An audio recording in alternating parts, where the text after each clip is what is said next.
जय हिंद, जय बिहार, जय शिवहर। बहुत बहुत धन्यवाद। श्री चंद्रशेखर जी।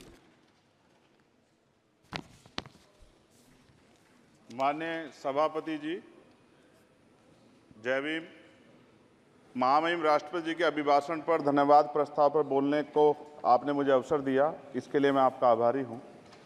सभापति महोदय, सर्वप्रथम मैं बहुजन समाज में जन्मे सभी संतों, गुरुओं, महान पुरुषों को नमन करता हूं, जिनमें महात्मा ज्योतिबा फूले, डॉक्टर बाबा साहब अम्बेडकर और मान्यवर काशीराम साहब को मैं याद भी करता हूं आज के दिन पर। साथ साथ नगीना की महान जनता और भीम आर्मी और हमारी पार्टी आज़ाद समाज पार्टी काशीराम के साथियों का भी धन्यवाद करता हूं।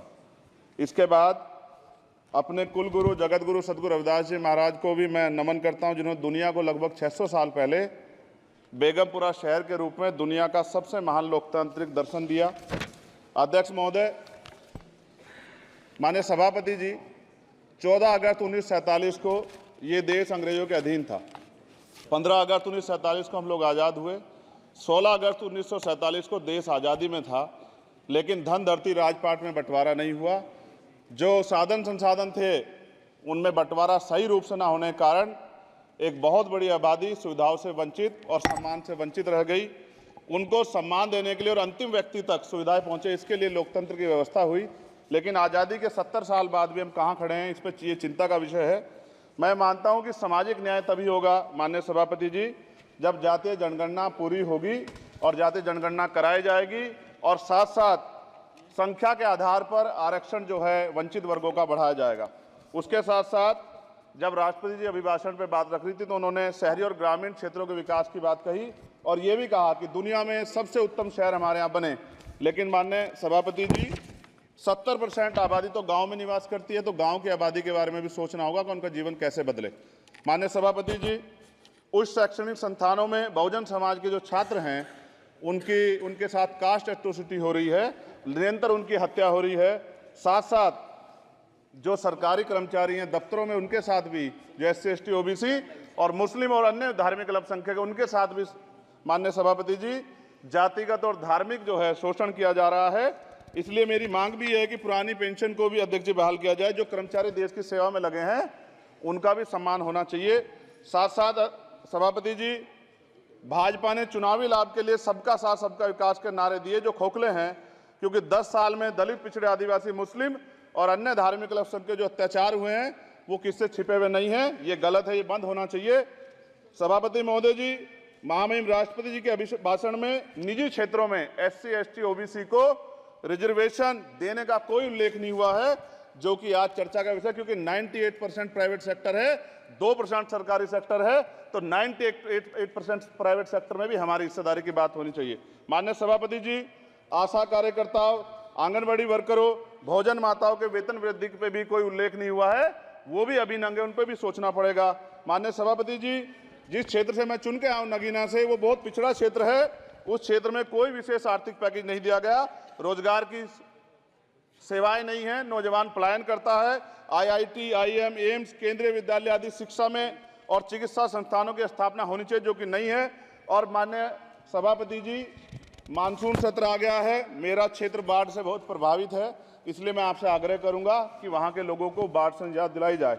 माननीय सभापति जी, चीन हमें आंख दिखा रहा है और लगातार हमारे देश की सीमाओं में घुसपैठ कर रहा है, इसलिए अग्निवीर योजना को हटाकर पुनः सेना भर्ती शुरू की जाए और साथ साथ भारत की सबसे प्राचीन व बहादुर रेजिमेंट में से एक चमार रेजिमेंट को पुनः बहाल करा जाए, ऐसा भी मेरा आपसे आग्रह है।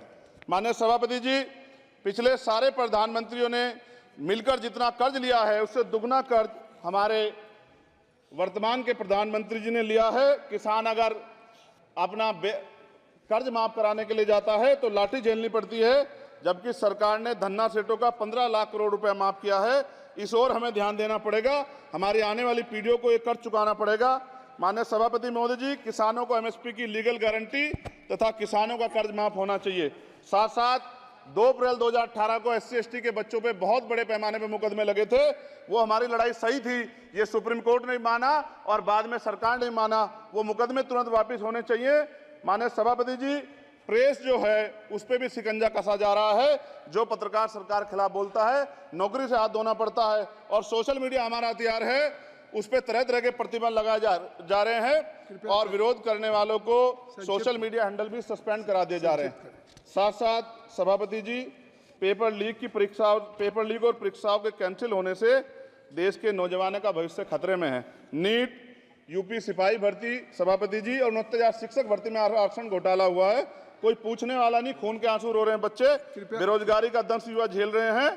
इसलिए मेरा आग्रह है कि युवाओं के लिए कृपया समाप्त करें चर्चा। माननीय सभापति जी, मैं पहली बार बोल रहा हूं, आप कहेंगे मैं बैठ जाऊंगा, मैं आपकी बात, मैं संवैधानिक मर्यादा का पालन करूंगा, मगर हम तो माननीय सभापति जी सुन ही रहे हैं। आप बोलिए, 1 मिनट। धन्यवाद, धन्यवाद। 1 मिनट और बोलिए। अध्यक्ष सभापति जी, नारी सम्मान की बात करने वाली सरकार, हमने मणिपुर देखा सर, हमने पहलवान बेटियों का हर्ष देखा सर, और हमने सर हाथरस की बेटी का हर्ष देखा सर, और हाथरस के परिवार को जो वादा किया था सरकार ने वो भी पूरा नहीं किया।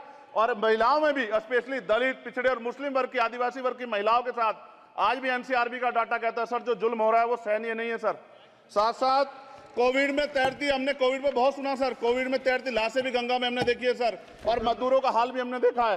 सभापति जी, बस सब समाप्त कर रहा हूं। नोटबंदी पे छोटे मजले उद्योग की जो कमर टूटी वो भी हमने देखी है। सभापति जी, शैक्षणिक संस्थानों, विश्वविद्यालयों में, चिकित्सा संस्थानों में ओबीसी एसटी के योग्य अभ्यर्थी को एनएफएस करके जिस तरह निकाला जा रहा है, लेटरल एंट्री करके जिस तरह हमारे रास्ते बंद किए जा रहे, ये भी हम देख रहे हैं सभापति जी। साथ साथ मेरा ये कहना है सर, ये सबका इशू है कि प्राइवेट कर्मचारी सर और सरकारी भी कई जगह पे 8 से ज्यादा घंटों से काम करते हैं, और उनको जो सर उचित वेतन भी नहीं मिलता, तो न्यूनतम वेतन 20,000 रुपए तय हो और 24 घंटे की ड्यूटी। उदाहरण के तौर पे यूपी पुलिस सर बहुत पूरा काम करते हैं वो लोग, वो राज्य के विषय हैं। आप सर मैं आपके राज्य सरकार के लिए भी आपके संज्ञान में डाल रहा हूँ विषय सर, पुलिस सब जगह है सर, लेकिन सवाल ये है सर, बहुत पसीना बातें हैं, 8 घंटे की ड्यूटी और वेतन विसंगति, बॉर्डर स्कीम से उनको जो बाहर किया जाए। माननीय सभापति जी, 1 मिनट चाहिए सभापति जी। राष्ट्रपति जी ने धर्म के बारे में बात की थी, राम मंदिर से पहले हमारे गुरुघर तुगलकाबाद का फैसला आया था राष्ट्रपति जी, वो सभापति जी अभी तक दिल्ली में स्थित सदगुरु रविदास जी महाराज का गुरुघर नहीं बना। साथ साथ सभापति जी, अपनी बात को खत्म करते हुए मैं आपसे कहना चाहता हूं कि जितना देश दूसरों का है सर, इतना हमारा भी है।